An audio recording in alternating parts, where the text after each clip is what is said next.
बचपन, किशोरावस्था और युवावस्था हमारे निर्माण का समय होता है। इस समय की गई गलतियां हमारे भविष्य को खराब कर देती हैं और यदि इस समय में हम किसी व्यसन में पड़ जाते हैं तो जीवन बर्बाद हो जाता है। जवानी में और किशोरावस्था में शरीर नया होता है, उसमें ताकत होती है, तो उस समय कई व्यसनों का पता नहीं चलता, उसके दुष्प्रभावों का पता नहीं चलता। लेकिन जब उनका पता चलता है तो हम सर पकड़ कर बैठ जाते हैं और बहुत सारी समस्याओं में गिर जाते हैं। ऐसा ही एक व्यसन है गलत भोजन करना या गलत तरीके से भोजन करना। भोजन क्या हमारे लिए सही है, इस पर हम पहले वीडियो लेकर के आ चुके हैं, लेकिन हमें इस बात का भी पता है कि अगर हम भोजन क्या करें इस विषय पर कुछ ज्ञान दे रहे हैं, वो सबके काम नहीं आ सकता। कई लोग आर्थिक स्थिति से इतने कमज़ोर हैं कि वो किस प्रकार से तो मेवे खरीदेंगे और किस प्रकार से फल खरीदेंगे। हम कह देंगे कि भाई अन्न ज़्यादा खाओगे तो आपके लिए नुकसानदायक है, फल भी खाने चाहिए। उन्हें पता भी चल गया, वो खाना भी चाहते हैं, लेकिन आर्थिक स्थिति ऐसी है कि नहीं कर सकते। ये जीवन के अंदर बहुत सारी समस्याएं हैं। कई प्राथमिक ज़रूरतों में आदमी पिसा हुआ रहता है। लेकिन दूसरा भी एक तरीका है जिससे आप बहुत हद तक अपने जीवन को सुंदर बना सकते हैं, बेहतर बना सकते हैं। और अगर आप बड़ा संतुलित भोजन भी ले रहे हैं लेकिन भोजन का तरीका सही नहीं है तो आप स्वस्थ नहीं रह सकते, पूरे तरीके से स्वस्थ नहीं रह सकते। और यदि आपके भोजन का तरीका सही है और आप संतुलित भोजन भी उतना नहीं ले पा रहे, बिल्कुल गड़बड़ तो नहीं चलेगा, उतना संतुलित नहीं ले पा रहे, तो भी आपको स्वास्थ्य लाभ बहुत ज़्यादा होगा। तो आइए आज हम 10 बिंदुओं पर बात करते हैं जो कि आपकी जिंदगी को बदल करके रख देंगे। और अब तक भोजन को लेकर के जो भी आपके मन में प्रश्न या दुविधाएं या समस्याएं होंगी, मैं गारंटी के साथ कहता हूं यदि आप पूरी वीडियो को देख लेंगे एक एक समस्या का समाधान आपकी होगा। पहला बिंदु है हमारा कि भोजन का समय क्या सही रहता है। कुछ लोग कहते हैं समय पर भोजन करें, कुछ लोग कहते हैं कि भूख लगने पर भोजन करें। दोनों में से कौन सी बात सही है? दिक्कत की बात यह है कि अगर एक बात सही होती तो बड़ा आसान था। हकीकत यह है कि दोनों बातें सही हैं। समय पर भोजन करने का लाभ यह होता है कि आप निश्चित तरीके से अपनी ज़िंदगी को ढाल सकते हैं, आपका शेड्यूल खराब नहीं होता। निश्चित समय पर आपका जो भोजन करने का समय है वो बन जाता है, तो कई प्रकार की आपके शरीर की बायोलॉजिकल क्लॉक होती है वो सही होने लगती हैं। समय पर आपको सोच आएगा, समय पर आपको भूख लगेगी और सही तरीके से नियंत्रित और संतुलित जीवन चलेगा। लेकिन अगर आपको भोजन करना है दोपहर में 12 बजे और भूख लगी आपको 2 बजे और बगैर भूख के आपने भोजन किया, तो फिर वह आपके शरीर में सड़ेगा, वो पचेगा नहीं। तो फिर यह बात ज़्यादा सही हो जाती है कि भूख लगने पर भोजन करें। अब भूख तो आपको किसी दिन 2 बजे लग रही है, किसी दिन 1 बजे लग रही है दोपहर में, किसी दिन 3 बजे लग रही है, तो उससे पूरा का पूरा आपके काम का शेड्यूल खराब हो जाएगा और आपके शरीर की जो बायोलॉजिकल क्लॉक्स होती हैं वो खराब हो जाएंगी। किस समय सोच जाना है, किस समय क्या करना है, सब कुछ गड़बड़ हो जाएगा, तो उसके भी दुष्परिणाम हैं। तो इसमें हम संतुलन कैसे लेकर के आएं? सबसे पहले तो ये कि हम पूरे परिवार को लेकर के बैठें और चीज़ों को समझें और समझ करके परिवार का एक नियम बनाएं कि हमें निश्चित इस समय पर भोजन करना है। यदि आप परिवार के साथ रहते हैं, अकेले रहते हैं तो आप अपने हिसाब से मैनेज कर ही सकते हैं। तो यदि आपने मान लिया सुबह का 8 बजे का, दोपहर का 12 बजे का और शाम का 5 या 6 बजे का समय निश्चित किया है, सुबह 7 से 8 बजे तक आपने नाश्ता ले लेना है, दोपहर में 12 से 1 बजे तक आपने लंच ले लेना है, डिनर लेना है 5 से 6 बजे के बीच, तो ये आदर्श समय है। लेकिन इस समय में यदि आप तुरंत भोजन करना शुरू कर देंगे तो आपके लिए गड़बड़ हो जाएगा, क्योंकि उस समय आपको भूख नहीं लगती। इसके लिए आपको आदत बनानी पड़ेगी और आदत बनाने में कुछ समस्याओं का भी सामना करना पड़ सकता है। सबसे पहले आप उस समय जबकि भोजन कर रहे हों कम मात्रा में भोजन करें। दोपहर में आपको 2 बजे भूख लगी, 3 बजे भूख लगी, अब शाम का भोजन आप 6 बजे नहीं कर सकते हैं, लेकिन आप इतनी कम मात्रा में भोजन करें कि आपको 6 बजे एहसास हो जाए कि खाया जा सकता है। तो उस समय आप 6 बजे थोड़ा सा खाएं। अगले दिन इसी प्रकार से यदि करेंगे तो धीरे धीरे अपनी भूख को उस समय लेकर आ सकते हैं जिस समय पर आपने पूरे परिवार के लिए एक निश्चित समय को नियत किया है। यह चीजें अभ्यास से होती हैं। तो भूख लगने पर ही भोजन हो, लेकिन भूख समय पर लगे, इस चीज का आप लोगों को अभ्यास करना पड़ेगा। और हमारा प्रयास रहना चाहिए कि गर्मियों में तो हमारा जो ब्रेकफास्ट होता है वह 7 बजे से पहले हो जाए और सर्दियों में वह 8 बजे से पहले हो जाए। उसके लिए आपको जल्दी उठना पड़ेगा। दोपहर का भोजन हमारा प्रयास रहना चाहिए कि 12 से 1 बजे के बीच हो जाए, और रात्रि का भोजन जिसको आप कहते हैं वो वास्तव में शाम का भोजन होता है। रात्रि में भोजन न करें, 5 से 6 बजे के बीच लेकर आएँ, तभी तो आप सुबह ब्रेकफास्ट कर सकते हैं। जब फास्ट है ही नहीं तो किसे ब्रेक करेंगे। रात्रि का उपवास प्रत्येक व्यक्ति के लिए जरूरी है, अनिवार्य है। यह तो रही भोजन के समय की बात। अब भोजन के समय हमारी मनोस्थिति क्या है, इस बात का भी बहुत गहरा प्रभाव पड़ता है, बहुत गहरा प्रभाव।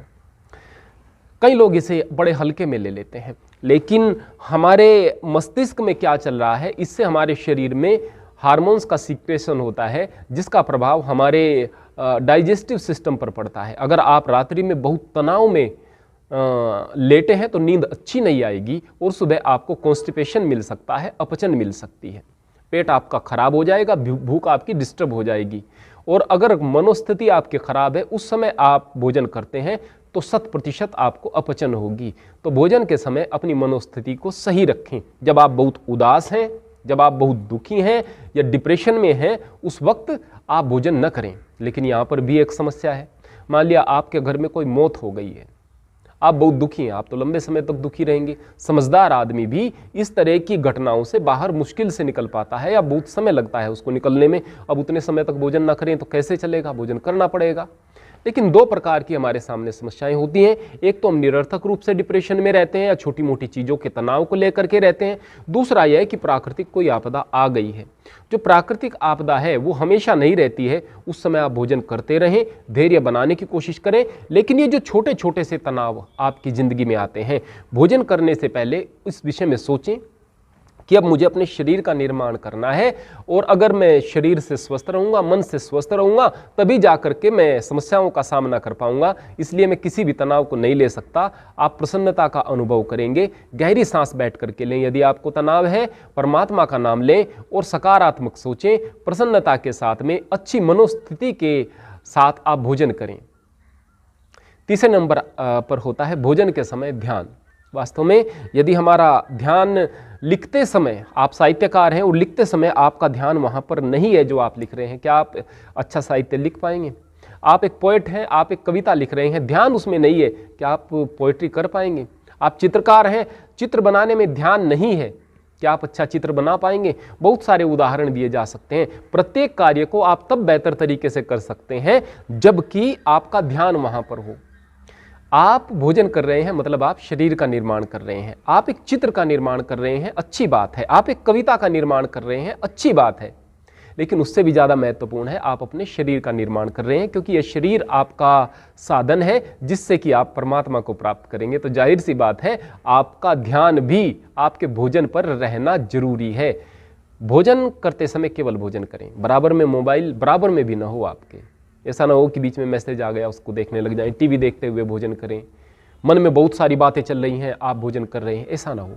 पूरे तरीके से भोजन में ध्यान हो। और ध्यान किस प्रकार से हो कि यह भोजन मेरे शरीर का हिस्सा बनेगा और मुझे बड़ी सावधानी से भोजन को करना है ताकि यह मेरे शरीर का हिस्सा बने। अब अच्छा, आप मुझे एक बात बताइए कि आप में से कुछ लोग व्यायाम करते हैं, 1 घंटे तक आपने व्यायाम किया, कोई स्वाद आया? मुंह कुछ मीठा हुआ, नमकीन हुआ, खारा हुआ, तीखा हुआ?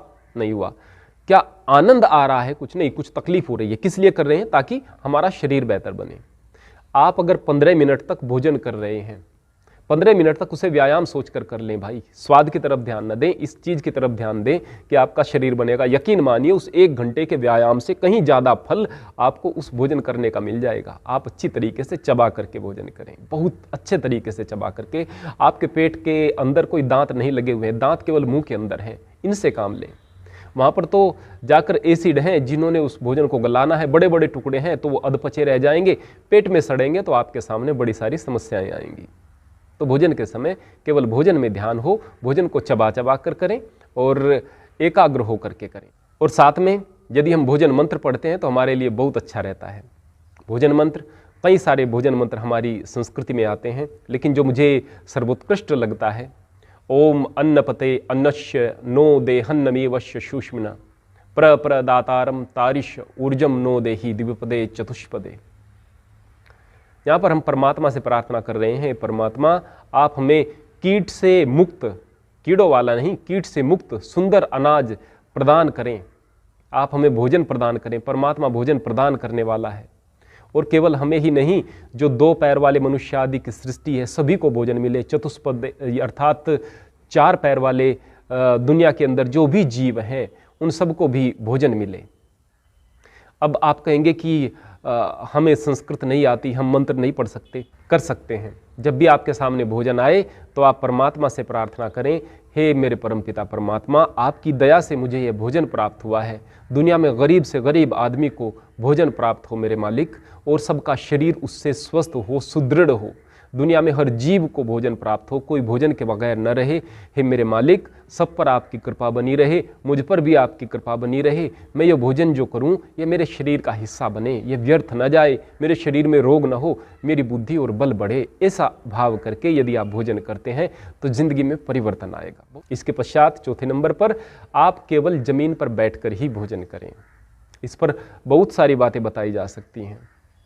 खड़े होकर यदि आप भोजन करते हैं तो आपके लिए बिल्कुल बेहतर नहीं है। बैठ करके करेंगे तो बहुत बेहतर है। आप कुर्सी पर बैठ करके डाइनिंग टेबल पर कर रहे हैं, वो भी आपके लिए बेहतर नहीं है। हो सकता है कि शरीर आपका बेहतर बन जाए, लेकिन मानसिक रूप से यदि आप प्रफुल्ल रहना चाहते हैं, प्रसन्नचित्त रहना चाहते हैं और शरीर को भी बेहतर बनाना चाहते हैं तो केवल ज़मीन पर बैठकर ही भोजन करें। एक कोई आसन बिछा करके, थोड़ी सी गद्दी वगैरह हो, तो आप भोजन को करेंगे तो आपके लिए ज़्यादा बेहतर होगा। वैसे तो अगर आप केले के पत्ते आदि पर भोजन करते हैं तो परम सात्विक हो जाता है, लेकिन घर के बर्तनों में, साफ सुथरे बर्तनों में किया जा सकता है। ज़मीन पर बैठकर बहुत अच्छा होता है।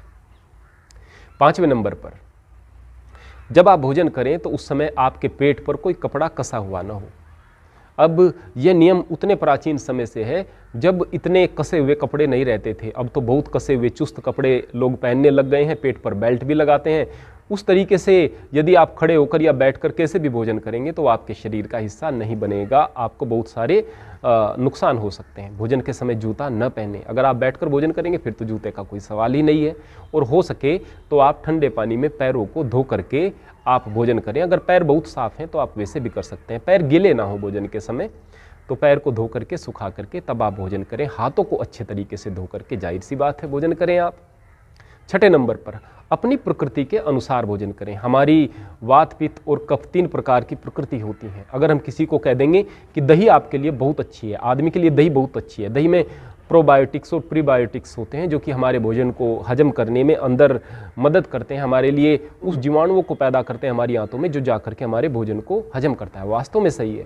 लेकिन यदि एक कफ प्रकृति का व्यक्ति दही का सेवन करता है तो फिर उसके शरीर में अनेक प्रकार के विकार आ जाते हैं, अनेक प्रकार की तकलीफें आ जाती हैं। कहीं खांसी होगा, कहीं जुकाम होगा, कहीं कफ बढ़ जाएगा, कहीं वह भारी भारी सा महसूस करने लगेगा। क्या इस बात को मान लें कि दही अच्छा भोजन नहीं है? दही अच्छा भोजन है, लेकिन उसकी प्रकृति के लिए वह बेहतर नहीं है। तो अपनी प्रकृति को आप खुद समझ सकते हैं। आप अपनी ज़िंदगी जीते हुए काफ़ी बड़े हो गए हैं। आपने यदि ध्यान दिया हो तो आपको पता चल गया होगा कि आपको क्या क्या चीज़ें नुकसान दे सकती हैं। आप स्वाद के कारण यदि उस चीज़ को ग्रहण कर लेंगे तो आप अपने जीवन को बर्बाद कर रहे हैं। अब भोजन की मात्रा के विषय में बात करते हैं। भोजन कितनी मात्रा में करना चाहिए? अब कहें कि भोजन भूख रख कर खाएं, आधा पेट खाएं, कम खाएं, तो यह बात सबके लिए अच्छी नहीं हो सकती है। कुछ बच्चे ऐसे होते हैं जिन्हें भूख से ज़्यादा खाना पड़ता है, जिनका वजन कम है, उन्हें फोर्स फीडिंग करनी पड़ती है। अब वो एक दिन ही अगर बहुत ज़्यादा खाएंगे तो नुकसान हो जाएगा। भोजन, अगर किसी का वजन कम है उसको बढ़ाना है, लेकिन बहुत धीरे धीरे बढ़ाना है, बहुत धीरे धीरे, तो उसके लिए भोजन की भूख से ज़्यादा मात्रा होना जरूरी है। अब अगर कोई मोटा व्यक्ति है, वो फोर्स फीडिंग करता है तो उसके लिए बहुत नुकसानदायक है। उसे भूख से कम खाना है, लेकिन अगर वो भूख से कम एक दिन में खाना शुरू कर देगा तो उसमें कमजोरी आ जाएगी। भोजन आदत पर ध्यान रखना, भोजन की मात्रा आदत पर निर्भर करती है। जो व्यक्ति अपनी डाइट को थोड़ा थोड़ा करके बढ़ाता है तो उसकी डाइट धीरे धीरे बढ़ जाती है। अब उसको उतने ही भोजन की आवश्यकता होगी, उसका शरीर बढ़ने लगेगा अगर वो सारी चीज़ों का सही तरीके से अनुसरण कर रहा है जो हमने बताई हैं, वरना पेट भी खराब कर बैठता है। और अगर एक व्यक्ति अपने भोजन को कम कर रहा है तो धीरे धीरे उसके शरीर के अंदर इतनी भोजन की इच्छाएं नहीं उठेंगी और एक वक्त में उसको कम भोजन ही पर्याप्त होगा, उसका वजन कंट्रोल होने लगेगा। तो भोजन की मात्रा हम सब के लिए अलग अलग होती है, लेकिन उस मात्रा को हमें आदत में लेकर के आना है। भोजन के बाद हमें स्नान बिल्कुल नहीं करना चाहिए, भोजन के बाद हमें पैर नहीं धोने चाहिए, भोजन के बाद प्राणायाम नहीं करना चाहिए, भोजन के बाद व्यायाम नहीं करना चाहिए और भोजन के बाद हमें ध्यान का प्रयास नहीं करना चाहिए। ध्यान का प्रयास करोगे ध्यान नहीं लगेगा। स्नान करोगे, पैर धोगे, प्राणायाम या व्यायाम करोगे तो आपके भोजन के पचने का जो कार्य है पेट में वो धीमा पड़ जाएगा। हाँ, शाम के भोजन के बाद आप टहल सकते हैं। भोजन के बाद शाम के समय टहलना बहुत बेहतर रहता है। किसी भी चीज़ के आदी न बने। मान लिया दलिया बहुत अच्छी चीज़ है और आपका मन बार बार दलिए को खाने को करता है, दलिए को ही खाने को करता है, तो आपके लिए खतरे की घंटी है, क्योंकि ये आपकी मानसिक शक्ति को कमज़ोर कर रहा है और आपको आदी बना रहा है। यदि आप इसको खाने के आदी बनेंगे तो दूसरी आदतें भी आपको लगेंगी। तो आदी किसी चीज़ के न हो, बस दिमाग में एक बात चलती रहे कि भोजन इसलिए है ताकि मेरे शरीर को पोषण मिले, मेरा शरीर पुष्ट हो। भोजन के समय हमें पानी पीना चाहिए या नहीं पीना चाहिए। बहुत सारे लोग आपको कहते मिलेंगे कि भोजन के 40 मिनट बाद पानी पिएं, भोजन से 1 घंटा पहले पानी पिएं, खूब पानी पिएं, लेकिन भोजन के बीच में पानी नहीं पीना, भोजन के बाद में पानी नहीं पीना। लेकिन आप इस बात को समझें कि जिसको आप जठराग्नि कह रहे हैं, कोई अग्नि नहीं जल रही है पेट में। हमारे पेट के अंदर कुछ एसिड हैं जो कि खाने को हजम कर रहे हैं और यह प्रक्रिया 40 मिनट तक नहीं चलती, 1 घंटे तक नहीं चलती है, 1.5, 2 घंटे, 2.5 घंटे, 3 घंटे तक चलती है। तो फिर तो आप उस समय भी पानी न पिएं, क्योंकि उस समय खाना हजम हो रहा होता है, ऊपर से आप पानी पी लेंगे तो आपके जो पेट के अंदर अम्ल वगैरह हैं, जो खाना पच रहा है वो डाइल्यूट हो जाएगा और उसके पश्चात फिर आपके लिए दिक्कत हो जाएगी, फिर तो यह भी समस्या आ सकती है। तो इससे बचने के लिए आप क्या करें? वास्तव में तो जब आपको प्यास लगेगी आप पानी जरूर पिएं। भोजन के तुरंत बाद पानी पीने की आपको आवश्यकता न पड़े, इसके लिए आप भोजन के बीच में पानी पिएं। भोजन के बीच में पिया हुआ पानी अमृत के समान काम करता है, पर ऐसा नहीं कि आप बहुत सारा पानी पी लें। जब आप शुष्क भोजन कर रहे हैं, सूखा भोजन कर रहे हैं जिसमें पानी की मात्रा कम है, तो उस समय आप थोड़ा सा ज़्यादा पानी पी सकते हैं। जब आप तरीदार भोजन कर रहे हैं उस समय कम पानी पी सकते हैं, लेकिन पानी पिया जा सकता है भोजन के बीच में। और बाकी चीज़ें हमने पहले वाली वीडियो में बताई हैं कि हमें किस प्रकार का भोजन लेना है, और आगे भी इस विषय पर और मार्गदर्शन लेकर के आएंगे ताकि आप लोग एक बेहतर जीवन शैली जी सकें और अच्छा स्वास्थ्य प्राप्त कर सकें। हरि ओम, हरि कृष्ण।